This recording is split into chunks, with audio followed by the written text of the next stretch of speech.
ఈరోజు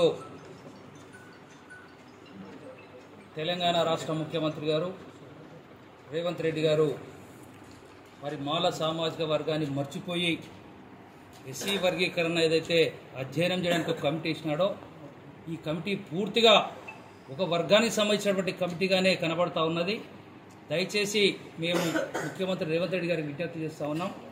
రేవంత్ రెడ్డి గారు, మీకు గత శాసనసభ ఎన్నికల్లో మా తెలంగాణ రాష్ట్రంలో ఉన్నటువంటి 50 లక్షల మంది మాలలందరూ కూడా మరి ఆ రోజు మనవాద పార్టీలకు వ్యతిరేకంగా, భారతీయ జనతా పార్టీకి వ్యతిరేకంగా మేమందరం కూడా మరి చెమటొడ్చి నేను ముఖ్యమంత్రి చేయడానికి మేమందరం కూడా ఊరూరా తిరిగినాం. మేమంతా కూడా పనిచేసినాం. మీ మీద మాకు పూర్తిగా విశ్వాసం ఉండే, మీ మీద మాకు పూర్తిగా నమ్మకం ఉండే.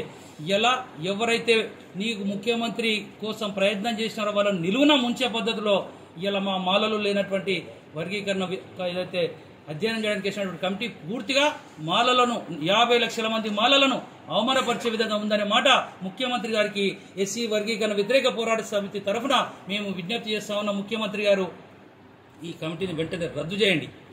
ఇలా ఉన్నోళ్ళందరూ కూడా ఒకటే వర్గానికి సంబంధించినటువంటి వ్యక్తులు. దయచేసి ఇది రద్దు చేసే వరకు కూడా మరి మేమందరం కూడా పోరాడుతాం. అవసరం అనుకుంటే డిప్యూటీ సీఎం గారు మీరు నోరు విప్పాలి. గడ్డం ప్రసాద్ స్పీకర్ గారు, మీరు మాలలు మీరు నోరు విప్పాలి. విప్పకపోతే తెలంగాణ రాష్ట్రంలో 50 లక్షల మంది మాలలు భవిష్యత్తు కార్యాచరణ మీరు పూనుకుంటాం. జాగ్రత్త, దీనికి పూర్తిగా తెలంగాణ రాష్ట్ర ప్రభుత్వమే బాధ్యత వహించాలని చెప్పి విజ్ఞప్తి చేస్తా ఉన్నాం. జయమాల. నా పేరు బేరా బాలకిషన్, నేను కోఆర్డినేటర్.